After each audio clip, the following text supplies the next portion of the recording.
The red alert siren wailed through the corridors of United Earth Command Headquarters. Admiral Harris glanced up from his holographic display, his weathered face illuminated by flashing emergency lights. The distress beacon was real and urgent. "Sir, we've confirmed the signal. It's the research vessel Horizon. Last known position at the edge of the Cygnus sector," reported Communications Officer Taylor, her fingers dancing across the control panel. Admiral Harris nodded grimly. The Horizon was one of Earth's most advanced research vessels, with a crew of 37 brilliant scientists and engineers. They had been mapping an uncharted region when their regular transmission suddenly stopped 3 days ago. "Play the message," Harris ordered. The room fell silent as a scratchy voice filled the command center. "This is Captain Bell of the UES Horizon. We've encountered something. Unknown vessels approaching. Our engines are damaged. We need immediate assistance. There's something strange about these ships. There." The message cut to static. "That's all we received, sir," Taylor said. "It repeats every 12 minutes. Harris paced the floor, his mind racing through protocols and available resources. "How far are they from the nearest military outpost?" "Too far, sir. At least 4 days at maximum speed." "And our closest vessel?" Lieutenant Cooper consulted his screen. "The UES Mercy is currently in the neighboring sector, sir. Rescue and medical vessel under Captain James Walker. They could reach the Horizon in approximately 18 hours. Harris nodded. The Mercy was perfect. A state-of-the-art rescue ship designed specifically for deep space emergency operations, and James Walker was one of their best. "Send the coordinates to the Mercy, and have the Defender and Protector divert to provide escort. I don't like the sound of unknown vessels." "Yes, sir."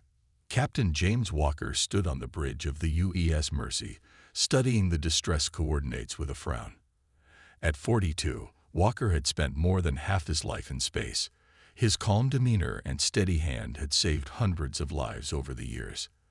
The crew called him the Rock behind his back, a nickname he pretended not to know about. "Captain, we've received the mission brief from command," said his first officer, Lieutenant Emma Reed. "They want us to investigate a distress call from the research vessel Horizon." Walker nodded. "Set course immediately. Maximum speed. The Defender and Protector will rendezvous with us near the target location to provide security," Reed added, passing him the detailed information. Walker reviewed the data, his expression serious. "Get the rescue teams ready. Have Dr. Miller prepare the medical bay for potential casualties." "Yes, sir." As Reed left to relay his orders, Walker turned to the viewport, watching the stars blur as the Mercy accelerated to top speed. Something about this mission felt wrong. In his 20 years of service, he'd learned to trust his instincts. In the medical bay, Dr. Lisa Miller organized her supplies with practiced efficiency. At 36, she was the youngest chief medical officer in the fleet, known for her brilliant diagnostic skills and steady hands under pressure. "Doctor, the captain wants us prepared for rescue operations," said her assistant, Ben. Lisa nodded. "Let's set up for multiple trauma scenarios, full burn units, pressure injuries, and radiation exposure protocols. Better over-prepared than surprised." As her team transformed the medical bay into an emergency trauma center, Lisa reviewed the Horizon's crew manifest. 37 souls, scientists mostly, with minimal combat training. If they'd encountered hostiles. Her thoughts were interrupted by the arrival of Security Chief Mark Davis. Tall and imposing, Davis had been a Marine before joining the rescue fleet. "Doc, I'm coordinating with your team on extraction procedures," he said. "If there's a threat present when we arrive, we'll need to work fast." "My people will be ready," she assured him. "How bad do you think it is?" Davis's expression was grim. The captain's concerned. The message mentioned unknown ships, but gave no details. Command hasn't had contact with anyone out this far. Lisa felt a chill. The universe was vast and mostly unexplored. Humanity had encountered other intelligent species before, but those contacts had been peaceful, if sometimes awkward. Could this be different? 18 hours later, the Mercy decelerated as it approached the horizon's last known coordinates. The military escorts, Defender and Protector, had arrived just minutes earlier and taken flanking positions. "Scan the area," Walker ordered. "Any sign of the horizon or other vessels?" The sensor operator, Rodriguez, worked her console. "Picking up debris, sir. And, yes, I have the horizon. Still intact, but showing significant damage to the engine section.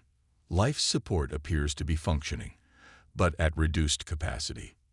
Any other ships?" "No, sir, not at present." Walker studied the tactical display. The debris field suggested a violent incident, not an accident. "Communications. Try to raise them." After several attempts, Rodriguez shook her head. "No response, Captain." "What about their emergency beacons? Any signs of life?" "Yes, sir," Rodriguez replied, her voice rising with hope. "I'm detecting multiple life signs aboard. They appear to be concentrated in the central section of the ship." Walker nodded decisively. "Bring us alongside. Lieutenant Reed, prepare 3 rescue teams. Davis will take security point. Dr. Miller accompanies Team 1. "Sir," Reed hesitated, "what about the unknown vessels from the distress call?" "That's why we have escorts.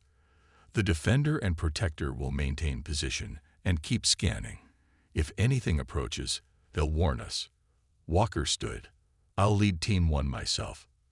As the Mercy maneuvered closer to the damaged research vessel, Walker watched through the viewport. The Horizon's sleek hull was scared with what looked like weapons fire, precise hits to engines and communications arrays. This was no accident. It was an attack.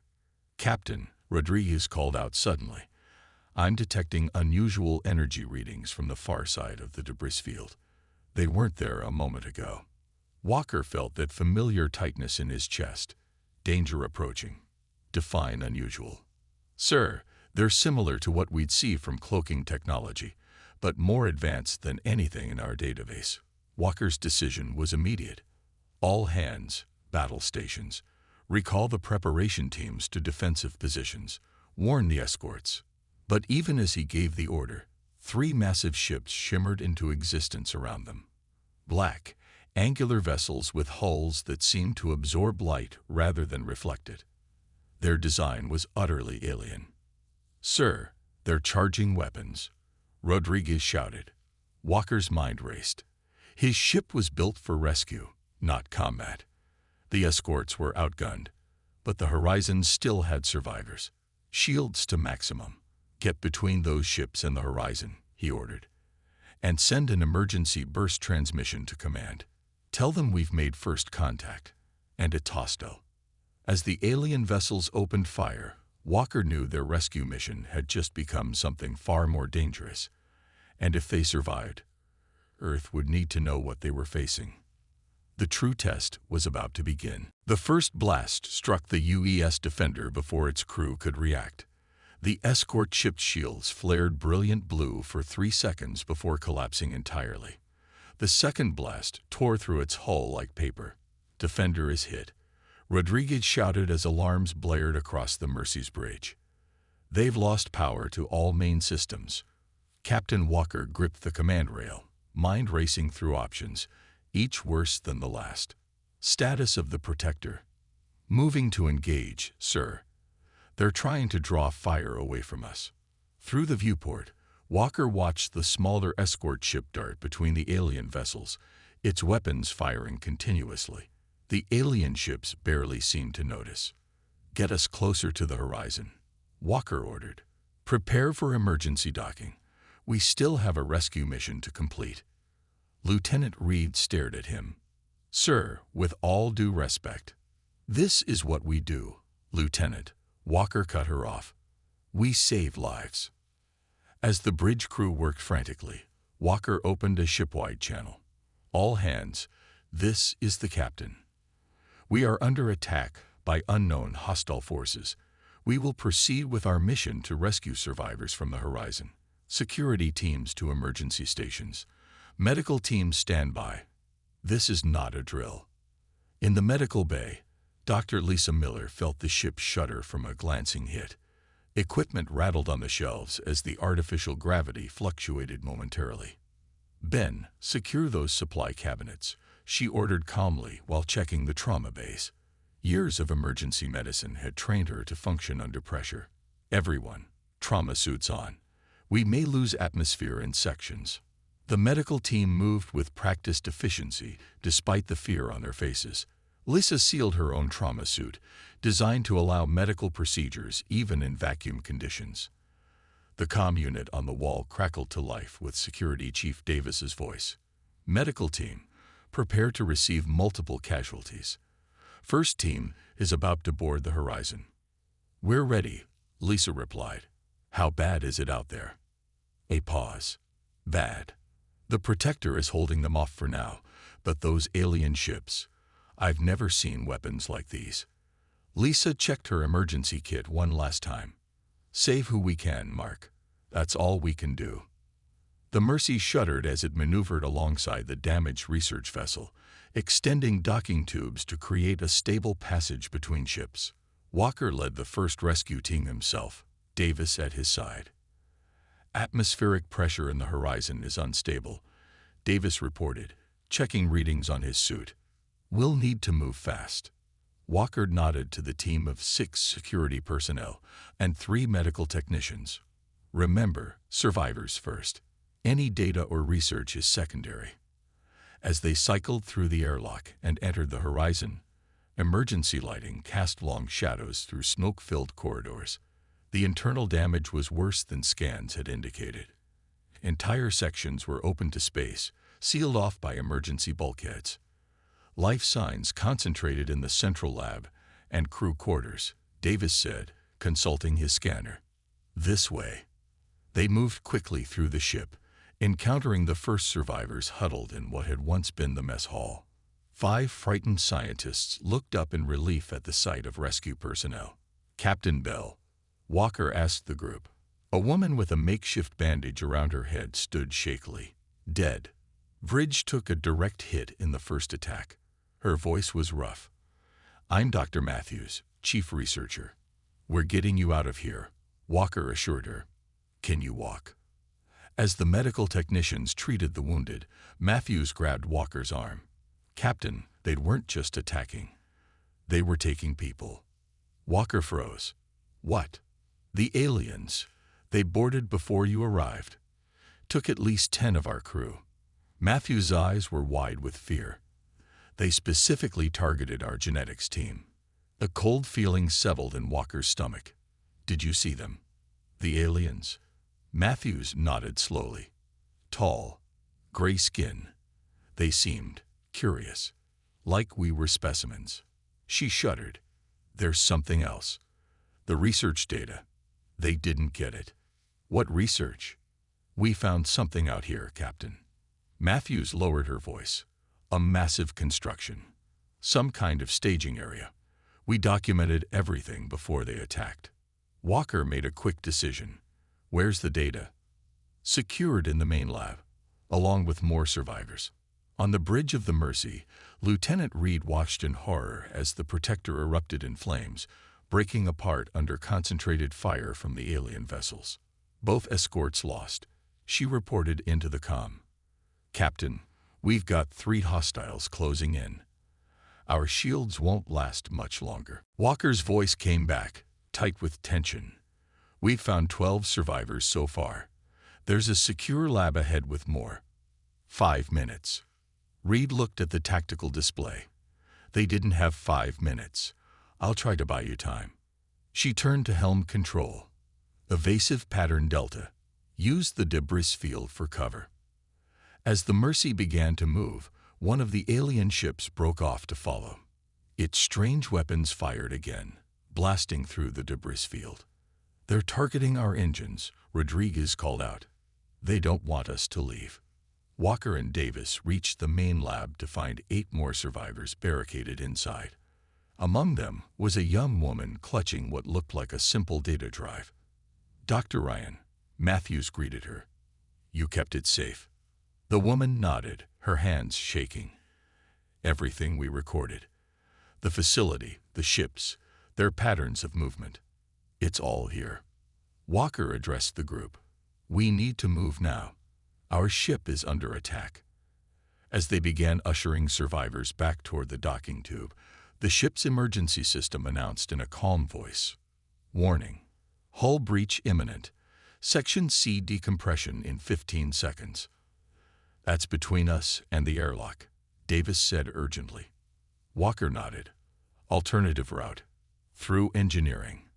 They redirected, moving as quickly as the injured scientists could manage. Walker kept in constant communication with Reed, the news getting worse with each update. Captain. Reed's voice was grim. They've targeted our docking connection. We need to detach now or risk catastrophic damage. Walker looked at the survivors, still 3 corridors from safety. Negative. We need more time. The ship rocked violently, throwing several people to the floor. That wasn't the aliens, Davis said, checking his scanner. The Horizon's reactor is destabilizing. Walker made the hardest decision of his career. Reed, prepare the escape pods. We can't make it back to the Mercy. On the bridge of the Mercy, Reed stared at the tactical display in disbelief. The Horizon's core was going critical, the alien ships were closing in, and the captain was still on the research vessel. Escape pods launching from the Horizon, Rodriguez reported. Reed watched as 3 small pods ejected from the research vessel. Track them. Prepare for recovery. But as the pods accelerated away, the alien vessels changed course to pursue them. They're going after the survivors, Reed realized with horror. She had one option left. All power to engines. Position us between those pods and the alien ships. The Mercy surged forward, its damaged hull groaning under the strain. Reed opened a channel to the pods. Captain, we'll cover your escape. Walker's voice came back, broken by static. Negative, Lieutenant. Get the Mercy out of here. That's an order. Sir, we can still. The data has to reach Earth. Walker's voice was firm. Dr. Miller has it. I'm in Pod 2, drawing their fire. Get her pod to safety. That's my final order. Reed watched as Pod 2 suddenly changed course, heading directly toward the largest alien ship. The aliens immediately focused their attack on it, ignoring the other pods. He's sacrificing himself, someone whispered on the bridge. Reed stood straight, honoring her captain the only way she could. Helm, lock onto Pod 1 and Pod 3. Maximum speed back to Earth territory. As the Mercy turned away, its sensors recorded one final act of defiance. Captain Walker's pod accelerating to maximum speed before colliding with the alien vessel's weapons array in a brilliant flash of light. The diversion worked. The Mercy and the remaining pods slipped away into faster-than-light travel, carrying with them both survivors and crucial information about a new dangerous enemy. The first battle was lost, but Earth would soon know it was at war. The UES Mercy limped into Earth's orbital defense perimeter, its hull scorched and torn. Defense stations immediately dispatched repair drones and medical shuttles as the battered rescue vessel eased into dock. News of the attack had traveled ahead, and a crowd of military officials waited in the arrival bay. Lieutenant Reed stood at attention as Admiral Thomas Stone approached. The Admiral was a legend in the fleet, a tall, imposing man with steel-gray hair and eyes that had seen too much war. He had also been Captain Walker's mentor. "Report, Lieutenant," Stone said, his voice deceptively calm. Reed swallowed hard. "Sir, Captain Walker and 23 others lost in the attack. 14 survivors recovered from the Horizon, plus 11 of our own crew." Stone's expression didn't change, but something flickered behind his eyes. "And the hostiles?" "Unknown species, sir. 3 vessels with technology beyond anything we encountered. They attacked without warning or communication." The Admiral nodded toward the medical shuttle where Dr. Lisa Miller was helping transfer the injured survivors. "I understand there's data we need to see." "Yes, sir. Dr. Miller has it secure." Stone moved toward the medical shuttle, Reed following close behind. When they reached Dr. Miller, She was finishing treatment on one of the Horizon scientists. "Doctor," Stone addressed her, "I need that data immediately." Miller looked up, exhaustion evident on her face. "With respect, Admiral, these people need medical attention first." "And they'll get it," Stone assured her. "But if what I've heard is true, we may be facing an imminent threat to Earth itself." Miller hesitated, then pulled a small data drive from her pocket. "Dr. Ryan from the Horizon entrusted this to me. She said it contains everything they discovered." Stone took the drive carefully. "Lieutenant Reed, Dr. Miller, come with me. We need to view this immediately." The command center of Earth Defense Headquarters was locked down. Only the highest-ranking officers present as the data from the Horizon played across the main screen. Dr. Matthews, still bandaged but insistent on being present, narrated what they were seeing. "We discovered this structure about 3 light-years beyond the edge of charted space," she explained as images showed an enormous artificial construction floating in deep space. "At first, we thought it might be abandoned technology from a previous civilization." The next images showed dozens of alien ships moving around the structure. "Then we observed these vessels. We kept our distance, using passive sensors only, but after 3 days of observation, they somehow detected us." Admiral Stone leaned forward. "How big is this structure?" "Massive, sir. Our estimates suggest it could house thousands of ships and potentially millions of individuals. The design and purpose appear to be," she hesitated, "military in nature."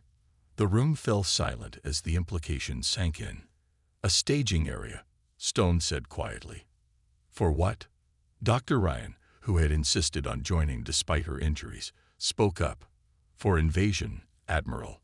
We intercepted and partly decoded some of their communications. They refer to this region as Harvest Space. They've been taking ships for years, not just ours." She tapped commands into the console, bringing up new images. These showed what appeared to be laboratories with various alien species in containment units. Among them were unmistakably human forms. "They're studying us," Dr. Ryan continued. "All of us. Different species from different worlds. We believe they're assessing threats and resources." Dr. Miller stepped forward. "There's more, Admiral. The final data packet contains medical scans of one of their ships. The Horizon managed to get detailed readings during the initial encounter." She pointed to specific sections. "Their biology is unlike anything in our databases, but their technology, parts of it seem adapted from other species. They're scavengers," Stone concluded, "taking what they want from others." "Not just scavengers," Dr. Matthews corrected. "They're methodical, strategic. They call themselves the Vex in their communications, and they don't see other species as equals.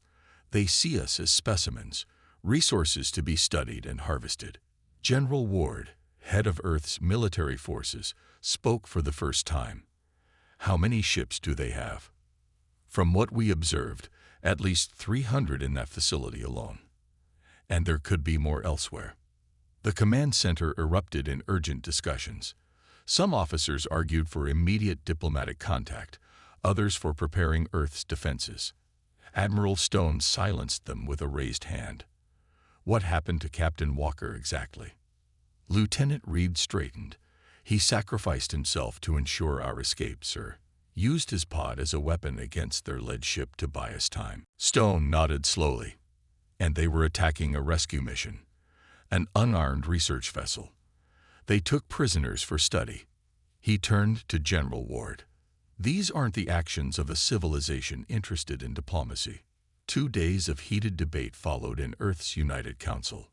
Political leaders from around the world argued over the appropriate response. Some favored caution and attempted communication. Others demanded immediate military action. In the end, they compromised. Earth would attempt to establish contact while simultaneously preparing for the worst.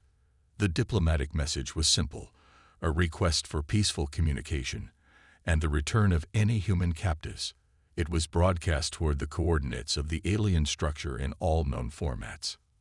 3 days later, the response came, but not in words. "Outpost Sierra is gone. General Ward reported grimly to the emergency council meeting. Complete destruction. 432 personnel lost. The room fell silent. Outpost Sierra was a scientific research station in the outer solar system, far from any possible accident or natural disaster. Admiral Stone's voice was cold, and the message. General Ward played the transmission. A simple signal in binary code, easily translated. Specimens do not make demands. The council chamber erupted in outrage. Admiral Stone stood, silencing the room with his presence more than his voice. They've made their position clear. They see us as lab rats, not equals. He turned to the world president. Madam President, I request activation of Defense Protocol Omega. The president's face was ashen, but her voice remained steady. Explain for those unfamiliar with the protocol, Admiral. Full military mobilization.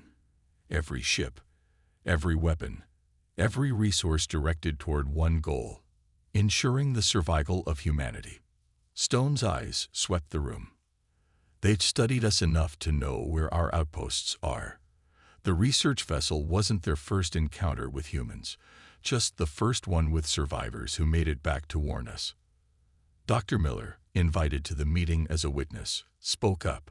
The Horizon data shows they were particularly interested in human genetics and neural patterns. Their labs had more human specimens than any other species. Special interest in humans. The president asked. Yes, Miller confirmed. And based on dated records we found, they've been studying us for at least 7 years. The revelation sent a chill through the room.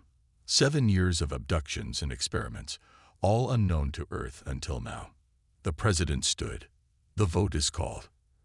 Activation of Defense Protocol Omega requires 2/3 majority. The vote was unanimous. Admiral Stone was given command of Earth's response force that same day. As he left the council chamber, he paused beside a memorial wall where the names of lost ships and crews were inscribed. With a steady hand, he traced the freshly added name, Captain James Walker. I taught you everything I knew about space, James, he said quietly. Now you've taught me the final lesson. Some enemies can't be reasoned with. He turned to Dr. Miller, who waited nearby. We'll need everything you learned from their attack patterns, everything about their technology. Miller nodded.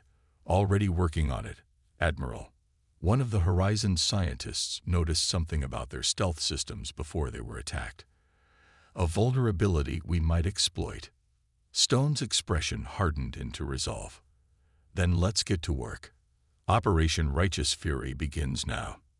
As they walked away, neither noticed the small alien probe that had infiltrated Earth's defensive perimeter, silently recording everything it saw before transmitting back to its masters. The Vex now knew Earth was preparing for war. What they didn't know was just how terrible humanity's vengeance would be. Admiral Stone stood in the massive underground facility known simply as the Forge. 3 weeks had passed since the vote to activate Defense Protocol Omega, and Earth was transforming at an unprecedented pace. Below him, thousands of workers moved like ants across factory floors that stretched for miles. Robotic assembly lines constructed ship components, while engineers tested new weapon systems. The air hummed with activity and purpose. Quite a sight, isn't it? General Ward said as he joined Stone at the railing. Every weapons factory on the planet is running at full capacity. 6 new capital ships completed, 15 more under construction. Stone nodded. And the special modifications. Being implemented as we speak. Dr. Miller's team has been working nonstop. The mention of Dr. Miller drew Stone's attention to the research section of the facility. After surviving the attack on the Mercy, Lisa Miller had been appointed head of a special division tasked with understanding Vex technology. Let's see how they're progressing, Stone said. The 2 men made their way through security checkpoints to the research wing. Inside the main laboratory, they found Dr. Miller examining what appeared to be fragments of alien metal, debris recovered from Captain Walker's final act of defiance. Admiral. She greeted him without looking up from her work. Dark circles under her eyes revealed weeks of minimal sleep. Progress report ready as requested. Stone took the offered datapad. Talk me through it, Doctor. Miller gestured to the fragments. These are components from the Vex stealth system. When Captain Walker rammed their ship, the collision damaged their cloaking array. She pointed to specific sections. The technology is remarkable, but it has a fundamental flaw. A flaw we can exploit? General Ward asked. Absolutely, Miller confirmed. Their stealth system bends light around their ships, making them invisible to normal sensors. But it creates a specific energy signature at the quantum level, something our standard equipment isn't designed to detect. She led them to a testing chamber where technicians were installing new devices on what appeared to be a torpedo casing. We've developed quantum resonance scanners that can detect their cloaked ships. And these, she indicated the torpedo-like devices, are modified EMP weapons calibrated specifically to disrupt their stealth systems. Stone studied the weapons with approval. How many can we produce? With current resources, enough to equip our entire fleet within 2 weeks. Make it 1 week, Stone ordered. We've intercepted communications suggesting increased Vex activity near their staging area. Miller nodded. We'll make it happen. As they left the laboratory, Stone turned to General Ward. What's the status of the misinformation campaign? Ward smiled grimly. Proceeding according to plan. We've deliberately leaked reports of shield vulnerabilities and outdated defensive systems through channels we know are compromised. Our military responses appear disorganized and panicked, and our actual preparations hidden. The new fleet is assembled in the shadow of Jupiter, out of sight from any observation. Strike teams are ready. If the Vex are watching, they see exactly what we want them to see. A frightened civilization scrambling to mount a defense. Stone allowed himself a small smile. Good, now show me the flagship. The journey to Jupiter's shadow took less than an hour in the high-speed military shuttle. As they approached the hidden fleet, Stone felt a sense of grim satisfaction. Before them floated Earth's response to the Vex threat, 60 warships arranged in perfect formation. At the center was the UES Retribution, the largest warship humans had ever constructed. My God, Ward whispered. 3 weeks ago, half of these ships were still in pieces. Stone nodded.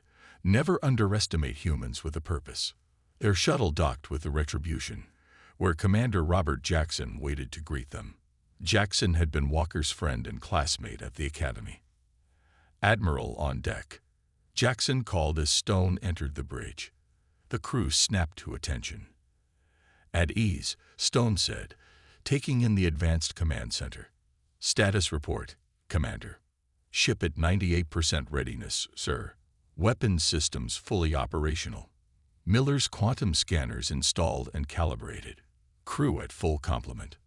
Stone nodded with approval. And the special modifications. Jackson led him to a secure tactical room off the main bridge. Inside, a holographic display showed detailed schematics of the Vex staging area, compiled from the Horizon's data. The Retribution has been equipped with an enhanced version of the quantum resonance technology, Jackson explained. Not just for detection, but for targeting. We can hit their cloaked ships with pinpoint accuracy.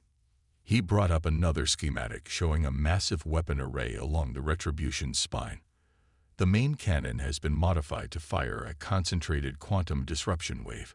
When triggered, it will disable all Vex stealth systems within range, rendering their entire fleet visible. Range. Half a light year, sir. Stone studied the schematics carefully. And our other advantages.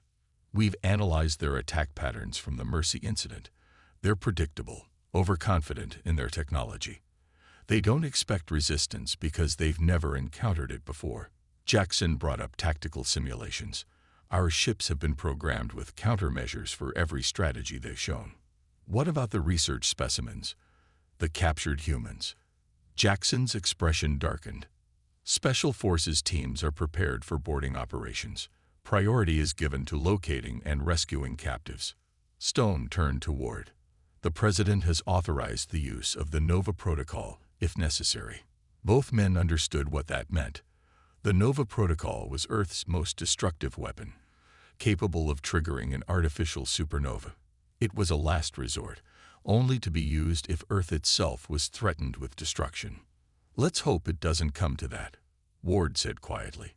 Back on Earth, Dr. Miller worked with her team to finalize the last components of the countermeasure technology. As she calibrated a sensor array, a young technician approached her. "Dr. Miller, I've analyzed the communication patterns as you requested." Miller looked up. "And you were right," the technician confirmed. "The VEX transmissions show a 30-second cycling pattern in their encryption. There's a brief window where their communications are vulnerable." Miller immediately sent the findings to Admiral Stone. This was the final piece they needed, a way to listen to enemy communications during battle.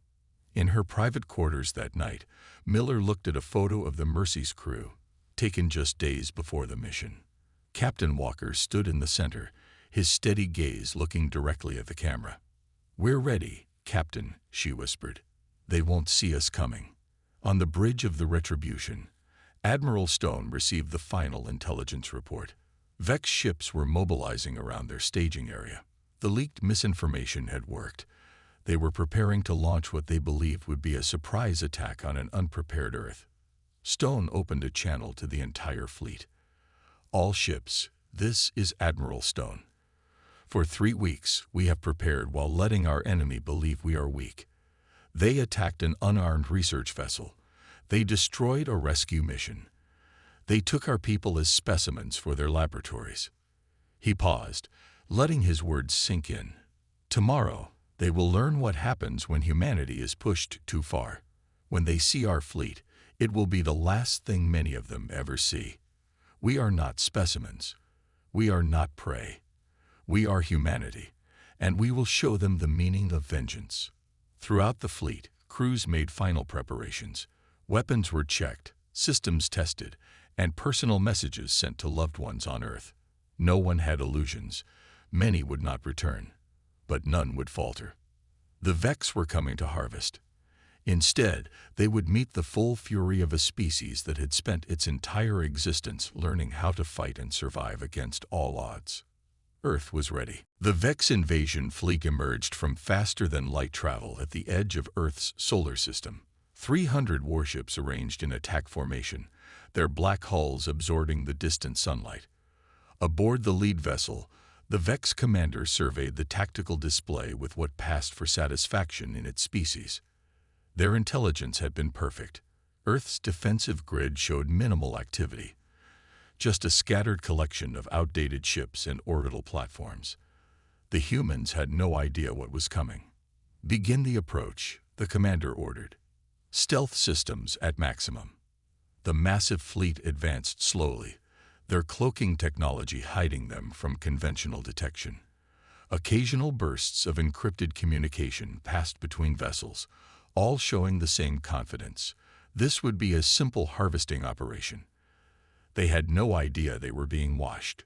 Deep in the shadow of Jupiter, Admiral Stone stood on the bridge of the Retribution, observing the quantum resonance scanner displays.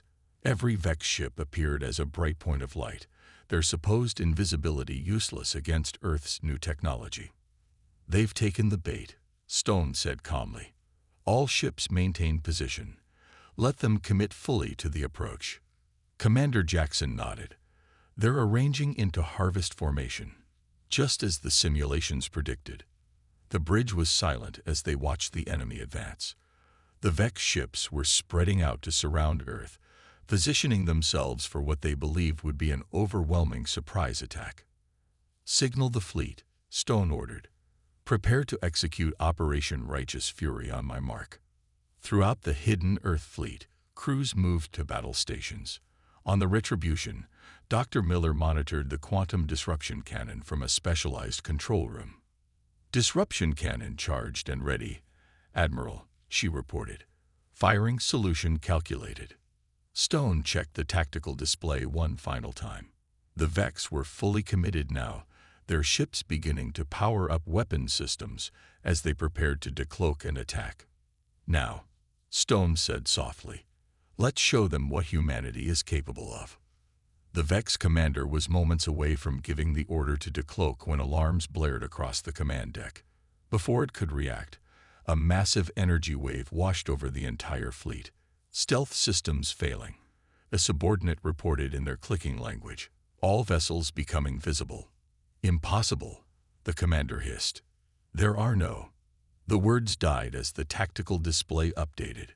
Where moments before there had appeared to be nothing but empty space, now 60 Earth warships appeared, arranged in a perfect battle formation. At their center was a vessel larger than any the Vex had ever encountered from humans. "Unknown human fleet detected," another subordinate called out. "They were waiting for us." The commander stared in disbelief. "How did they?" "Message incoming from the human flagship," interrupted a communications officer.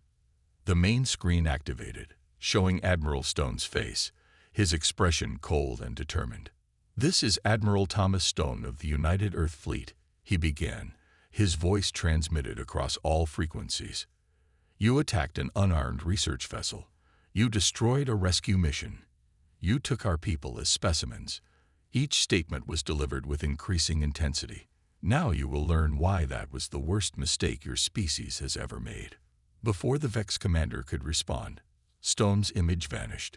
In the next instant, the Earth fleet opened fire. The first volley from Earth's ships struck with devastating precision.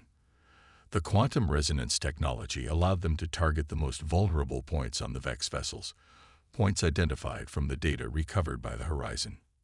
"Direct hits across the enemy front line," reported Jackson. 27 vessels disabled or destroyed in the initial attack. Stone nodded. "Begin Phase 2. Release the strike teams." From the Retribution and several other capital ships, smaller vessels launched towards the Vex staging area. Each carried elite special forces with a dual mission: rescue any human captives and plant quantum disruptor bombs at key structural points. "Dr. Miller," Stone called over the comm. "Status of the enemy communications."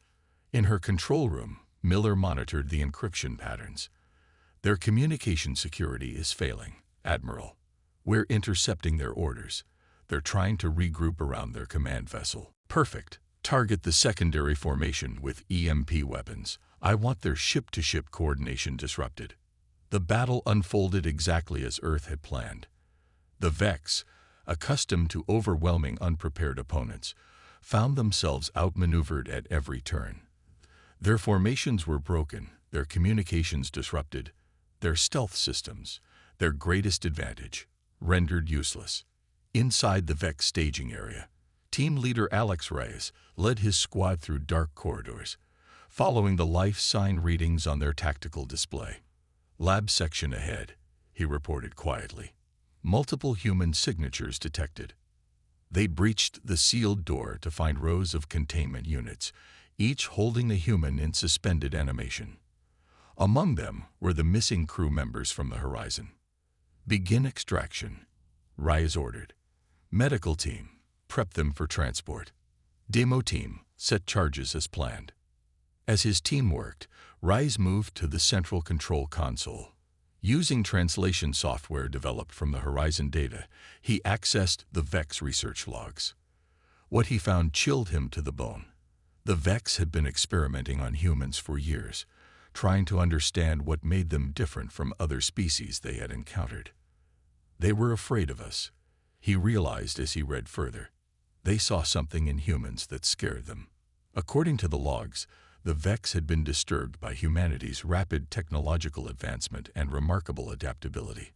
They had accelerated their harvesting operations specifically to prevent humans from becoming a threat.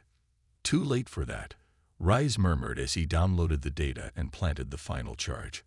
On the Retribution's bridge, Admiral Stone watched as the battle turned decisively in Earth's favor. The Vex fleet, once imposing, was now in disarray. "Sir," Jackson reported, "the rescue teams have recovered all identified human captives." "Extraction successful."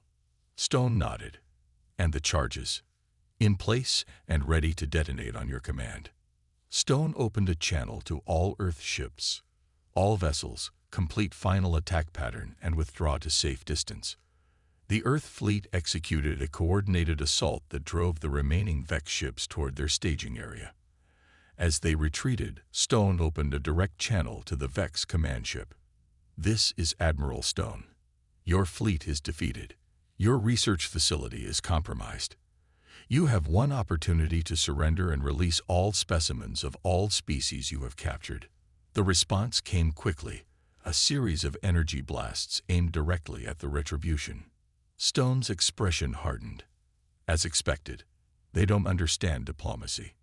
He turned to Jackson. Signal the strike teams to detonate the charges. Across the massive Vex staging area, quantum disruptor bombs activated simultaneously. The resulting chain reaction tore through the structure, releasing energy equivalent to a small supernova. The Vex command ship and their remaining vessels were caught in the expanding wave of destruction. 3 days later, aboard the Retribution, Dr. Miller stood beside Admiral Stone as they watched the rescued captives being treated in the medical bay. Among them were scientists from the Horizon, still alive after their ordeal. The Vex kept extensive records of their operations, Miller said, reviewing the data Reyes had recovered. There are coordinates for at least 5 more of their facilities throughout this sector of space. Stone nodded slowly. Then our work isn't finished. No, sir, Miller agreed. But they'll be expecting us now. Good, Stone said. Let them expect us. Let them fear us. The next time they see an Earth vessel, they'll remember what happened here. He turned to the view screen, looking out at the stars beyond. We need to contact the other species they've been harvesting. Form alliances. No one should be treated as specimens. And if we encounter more Vex. Stone's gaze was steady. Then we'll respond the same way. Earth protects its own, and we protect those who cannot protect themselves. On the main communications channel, an encoded message was prepared for broadcast across all known space. It contained images of the battle, recordings of the Vex research logs, and a simple statement. This is a message from Earth to all who would threaten us or others. We came to space in peace. We sent scientists to learn. We dispatched rescue ships to save lives. But when our peaceful missions were attacked, we responded with the full measure of our strength. Remember what happened here. Earth stands ready to extend friendship to all peaceful species. But those who attack innocent missions, those who harvest sentient beings as specimens, you have been warned. Earth will respond with complete vengeance. The message was sent, and a new chapter in humanity's story among the stars began.